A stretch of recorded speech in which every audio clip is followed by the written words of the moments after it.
Chapter 11. The LBC. Aces never fall.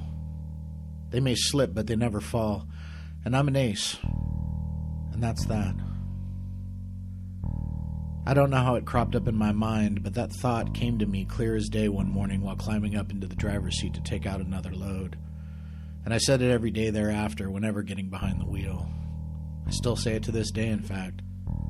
As much of a skeptic as I am, and fancy myself a pragmatist, a critical thinker, and an atheist, I still believe in a bit of magic. And I guess I felt that mantra kept me safe for some weird reason. And anyway, I felt I needed a good dose of magic to make it through the rivers of concrete, metal, tar, gas fumes, and hostility that I had to traverse on a daily basis. I had so little to look forward to day to day. A nice meal from time to time, maybe when I delivered to certain stores. One location had an all-you-can-eat sushi place next door that was out of this world. They had fresh, made-to-order tempura and sashimi, and made a spicy scallop hand roll that I couldn't get enough of. There was a pizza place in Santa Barbara that I'd go to a lot on cold days. I'd order a small pie with pepperoni, mushroom, and sausage, and would wash it down with an orange soda. Food and whatever sleep I could manage were my only small pleasures, my little victories. I was still in touch with Lourdes and spent many hours texting her from the cab of my truck on dark, rainy nights in the loading docks. Our banter was so much fun. I still found her so delightful, so witty, so lovely. I finally got up the nerve to call her one late afternoon to ask her out. When I went to dial her number, my heart was racing. I started taking deep breaths, trying to calm myself. She picked up. "Hey, how are you, lovely?" I said with a cracking, nervous voice. "Hey, handsome, what's new?" she replied with her deep, sultry tone. Before I could reply, she hit me in the gut with some very disappointing news. "I can't talk for long. A guy that I'm super into is here. He's tall and thick, and he's got money. He owns his own business. He's a butcher. He just came by a few minutes ago and said he was in the neighborhood and asked me out to dinner. I'm really excited because I've been checking him out for a while. His shop is next door to the record store, and he always winks at me when I walk by his window. He went down the street to get us some beer, so I have a second. What are you up to?" "Oh, me? Oh, nothing much. I just called to say hello." The words were choking me as I spit them out bitterly. I was a day late and $1 short. What shit luck. This asshole beat me to the punch by a few minutes. "Oh, he's back. I gotta go. But I mean, if you're not doing anything, maybe you'd like to join us." I think she just said that to be polite. And anyway, I'd be damned if I was going to sit across a table from the woman I loved while she was being manhandled by some butcher shop shitbag. No, that's okay. You guys have fun. Thanks for the invite, though."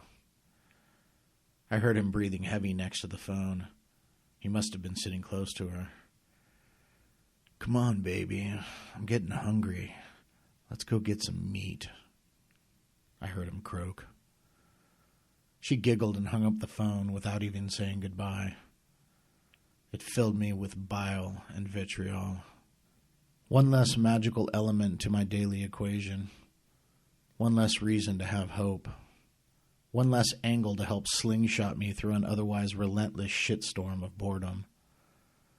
As the months passed, I heard less and less from Lourdes. Unless, of course, she wanted to rave to me about the butcher. Seems he thought pretty highly of himself and his skills.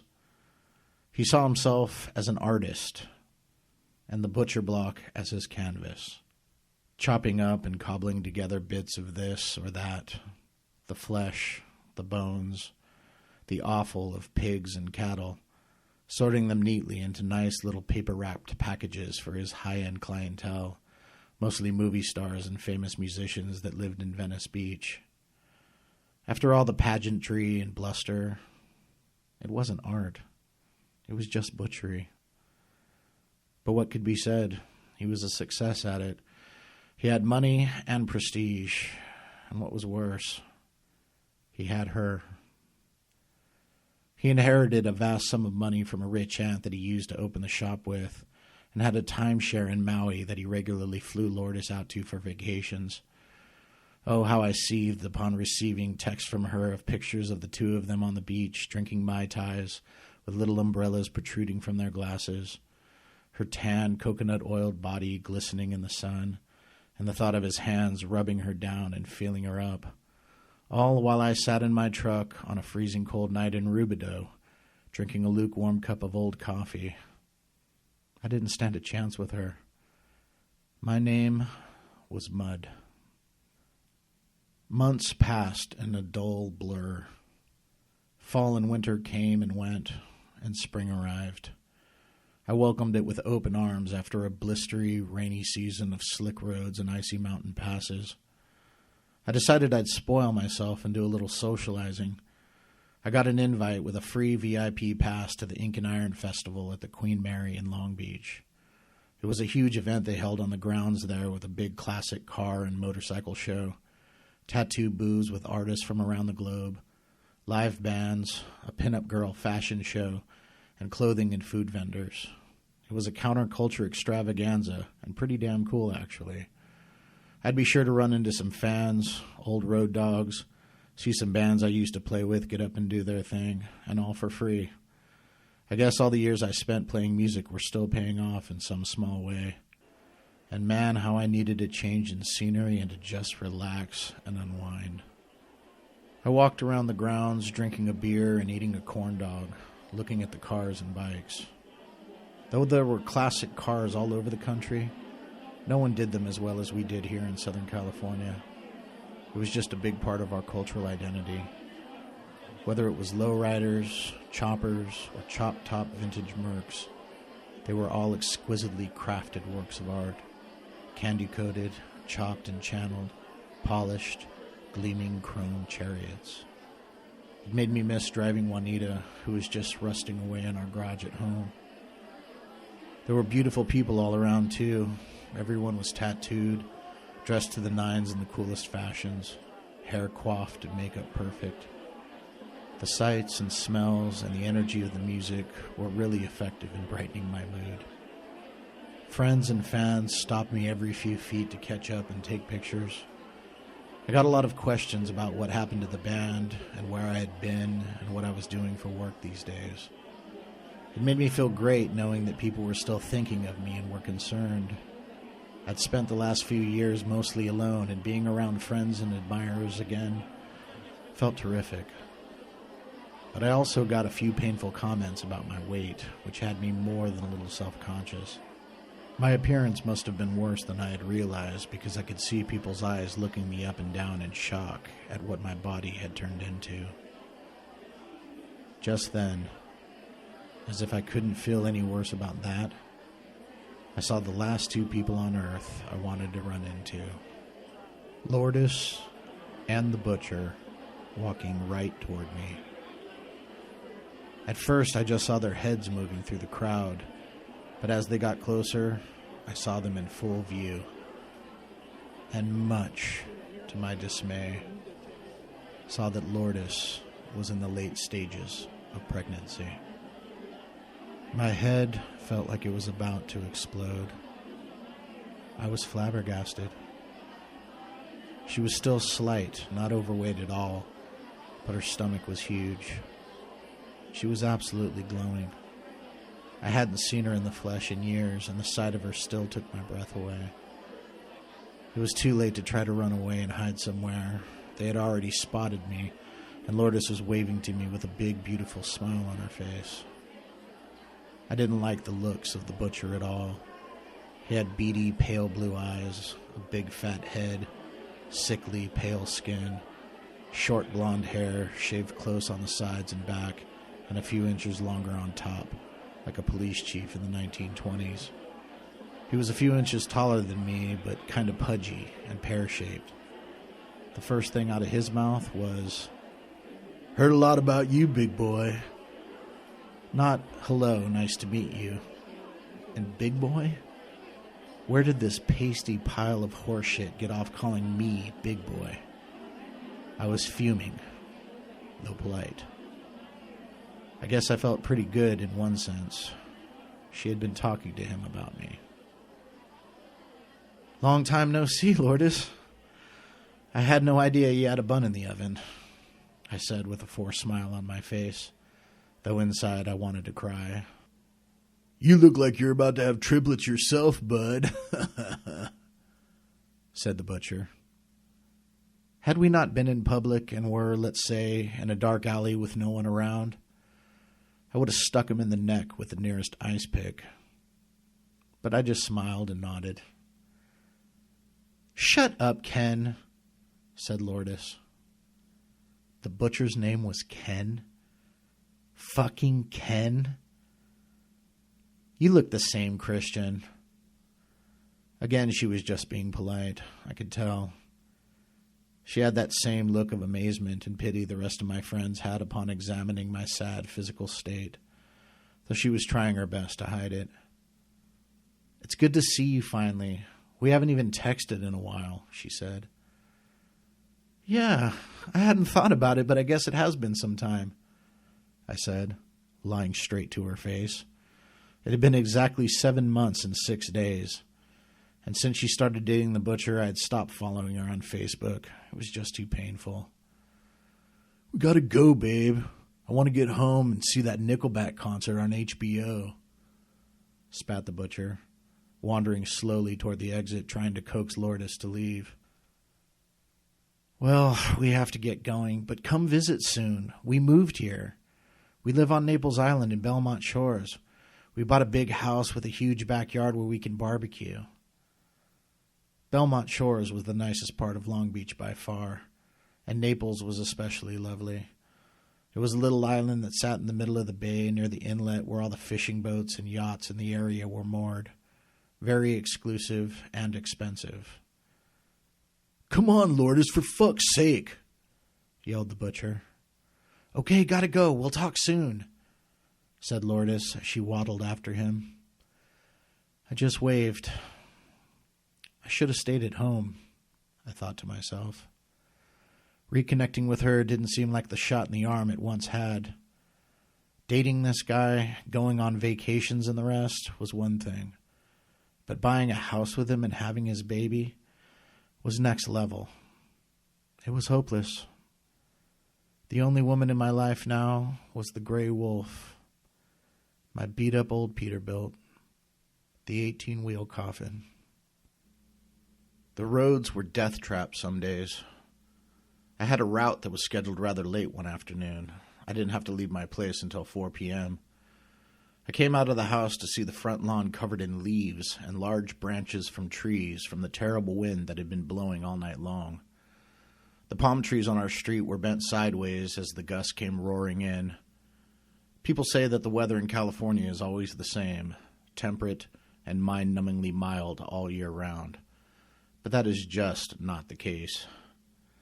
Try standing outside in your underwear in the middle of the summer, then try it again in the dead of winter and tell me if you can feel the difference then. When it was hot, it was brutal. When it rained hard for weeks on end. And when the Santa Ana winds came whipping through, look out. They caused wildfires, blew over power lines and trees, and wreaked havoc on the highways. I was headed out to Beaumont, near Palm Springs. The winds were sure to be especially strong out in the desert. Driving to the distribution center was bad enough, blowing my boxy little Scion all over the road. I was dreading what effect it would have on my 9-foot-tall, 53-foot trailer. I struggled against the wheel the whole way out along the 10 freeway as the wind shoved my tractor-trailer into neighboring lanes. Traffic was backed up every few miles where other big rigs were blown over, knocked flat on their sides in the emergency lanes, though some in the direct line of traffic. I passed one after another. It was like something out of a disaster movie. I called my bosses to see if they even wanted me to continue to my final destination. Jody, it's a clusterfuck out here. Rigs are going down left and right. You'll be fine. You're fully loaded. The winds aren't strong enough to blow over all that weight, she said calmly. But she wasn't the one having to steer this motherfucker straight so as not to kill anyone riding alongside of me. I had one close call after another, but I should have known what she was going to say. Bosses couldn't care less about your well-being, just so long as the truck and the load made it where it was supposed to be. She was right about one thing. The wind probably wouldn't be able to blow me over with all the pain I had weighing me down. But if the wind didn't die before I was unloaded and headed back, it could be bone-chillingly risky. I kept repeating my mantra over and over. Aces never fall. They may slip, but they never fall, and I'm an ace, and that's that. I guess it worked. I made it to the Home Depot, docked, and sat waiting, keeping a watchful eye on the winds, keeping my fingers crossed that it would subside a little bit. My nerves were shot from all the near disasters I had to avert on the way out. Just then, a notification came in for a friend request from a girl named Shasta Cummings. I looked at her profile. She was pretty cute. She had a number of mutual friends, including Lourdes, so I accepted. As soon as I did, I got a message from her. "Damn, you're cute. What's your situation? Are you single?" Upon receiving that, I figured her profile pictures garnered further inquiry. She was, sadly, the first woman in a long while to show me any interest at all, so I was very curious. She was cute enough. I searched back through her pictures, and as I did, I realized I had seen her at some shows from time to time, but that was ages ago. She didn't look as good as she did back then, but not half bad. Hell, as hard up as I was, she was looking pretty spectacular to me in that moment. Her message alone got my cock hard. So I wrote back, "Ha ha, yes, I'm single. I take it you are too, since you're asking." She replied right away, "Sure am. We should get together sometime. You're fucking sexy." I was getting really excited. Suddenly, the high winds weren't of great concern anymore. We traded numbers, and I told her I'd call her in the morning to make plans. I texted Lourdes right after that to further investigate just who this person was and to see if she was worthy of my time. "Hey, so this mutual friend on Facebook just threw herself at me and asked me out. Is she cool? Her name is Shasta." She texted back, "Oh, wow. Yeah. Yes, that totally makes sense. You guys would be perfect for each other. She's a Venice Beach local and comes into the record store sometimes. I think she used to do drugs but got off them, speed or something like that. But yes, you should totally go out with her. I think you'd hit it off." I kind of hated that she was so enthusiastic about it, kind of wishing it would make her a little jealous, but no. I figured I might as well give it a go. Lourdes knew me very well, and I trusted she knew what kind of girl I'd like. So I headed back home in the still blustery winds, blown about in the darkness, headlong across the black desert, with some romance on my mind. I steered with a steady hand. The next morning, I woke up to a text from Shasta saying, "Hey, you want to see a dirty picture of me?" I started stroking my already hard cock. I texted back with the other hand, "Oh, fuck yes, I do." Sending nudes through text was still a pretty new social phenomenon then, and one I had been chomping at the bit to partake in. She wrote back, "Okay, give me a sec."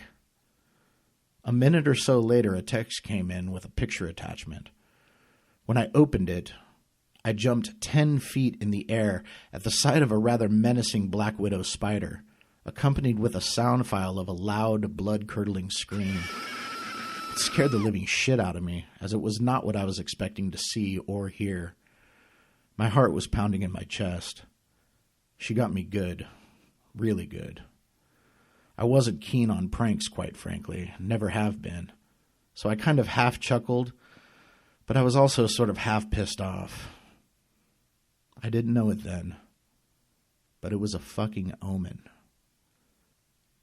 She called a second later. I answered and heard her laughing with an obnoxious cackle.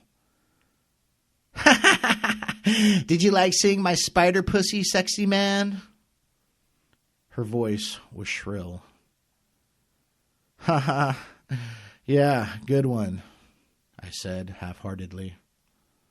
We chatted as I got ready for work. She worked in a department store. She told me she was staying in a sober living house in Venice Beach.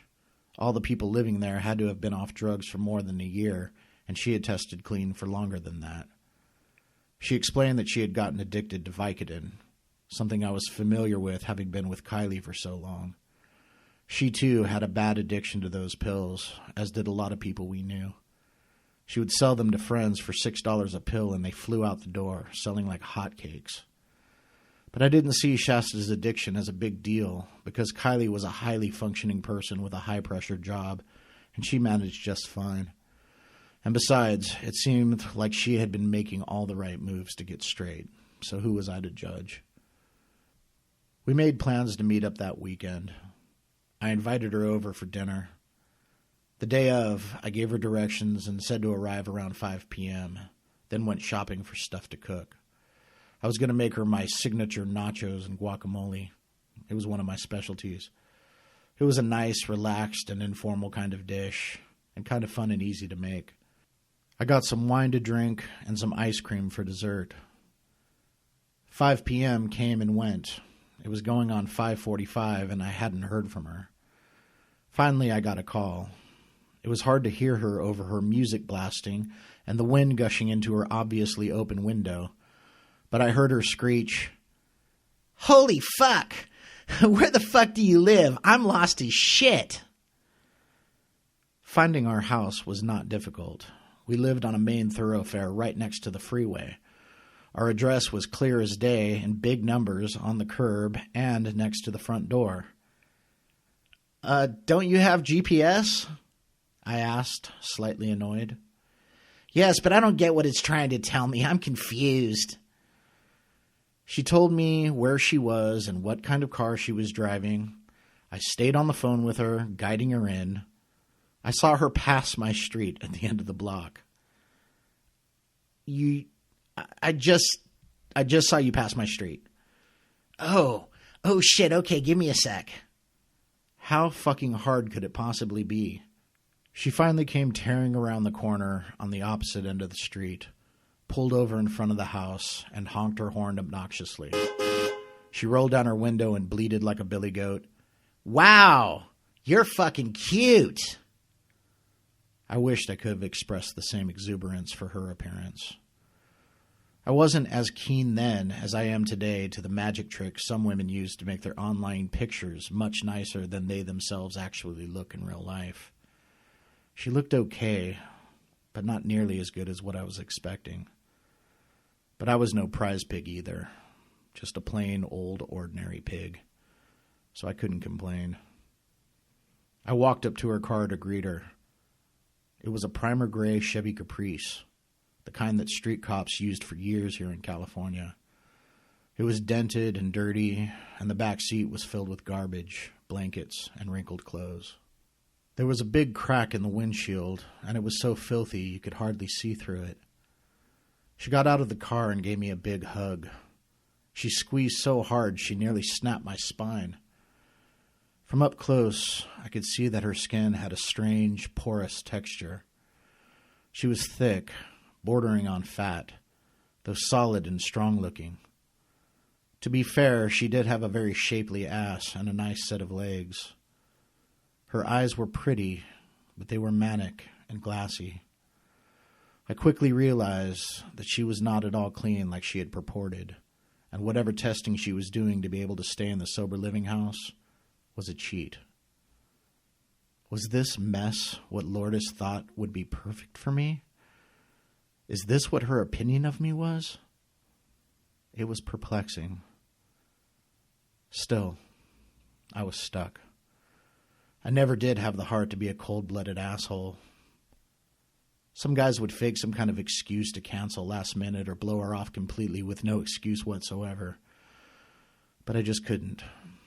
She glared at me, baring her yellow, nicotine-stained teeth in a big, drug-induced grin. I took a deep breath, smiled, and invited her in for dinner. She looked around the house and was very complimentary about the decor. She saw Mona, who had run up to her looking for belly scratches and snacks, as she did to most humans she met. Shasta took to her immediately, picking her up and cuddling her like crazy. She fell in love with her in minutes. After we ate, we took the ice cream and wine into my room and spread out on the bed. She was actually very funny and charming, and had a million strange, wonderful, and sometimes terrible stories. She had lived a very hard life. Her mother was a drug addict and a prostitute. She would leave her and her little brother in hotel rooms, no food or supervision, and would be gone for days sometimes. At one point, the authorities caught wind of it from one of the hotel managers, and they were taken away from the mother on the grounds of neglect. Shasta's diaper was so stuck to her from shit and piss, they had to soak it off of her in warm water before they could peel it off. Her father took her in and tried his best to take care of her, though he struggled with his own addictions. She was fucked from the start. I could see why she was self-medicating. Who the fuck could blame her? I thanked my lucky stars that I had never had to endure circumstances like that. I'm not sure I would have survived. My soul would have broken. My mind would have cracked.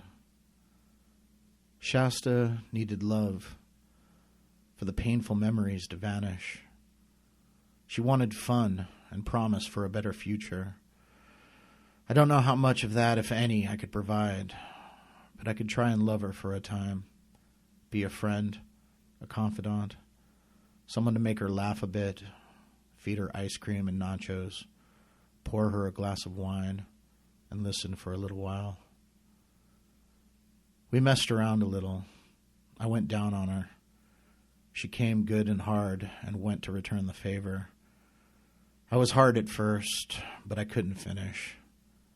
Truth was, even though I hadn't had any in a long time, I just wasn't that attracted to her. I went limp after a while. Not because she wasn't any good. She actually was. I just couldn't get there. I apologized for losing it. She didn't seem to mind and just rolled over and quickly fell asleep. We started seeing each other regularly after that. She'd drive in from Venice and I'd take her for Thai food or out to the movies.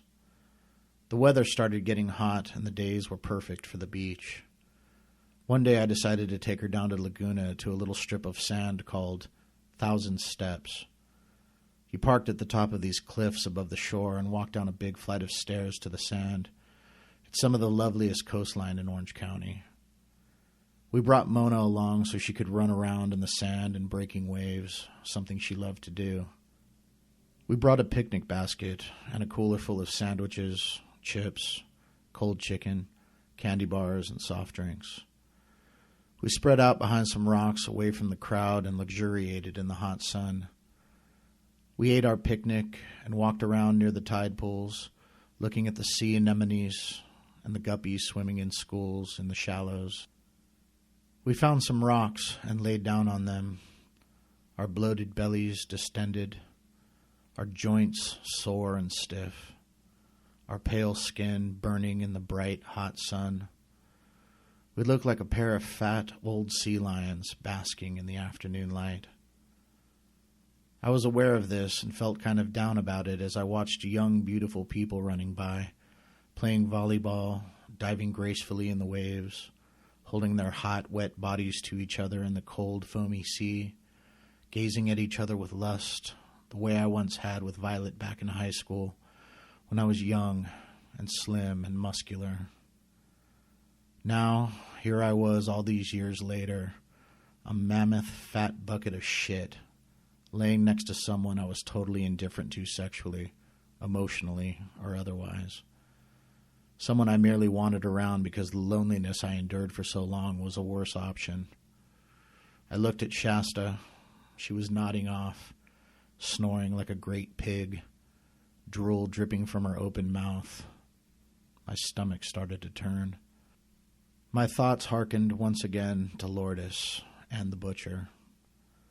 I thought of them in their bayside house, watching boats sail by their back window, barbecuing hunks of meat that he brought home for them to feast on, him slathering his greasy paws all over her after they eat, sucking her milky, pregnant tits, his full belly bouncing back and forth as he took her from behind. As the sun set, I felt my heart sinking into the sand. I nudged at Shasta to wake her from her Vicodin dreams, slogged our things back up the 1,000 steps to the car, and drove home in the sagging dusk. At home, my sister and I were really struggling to make ends meet, though we had spent the prior year somehow making it work.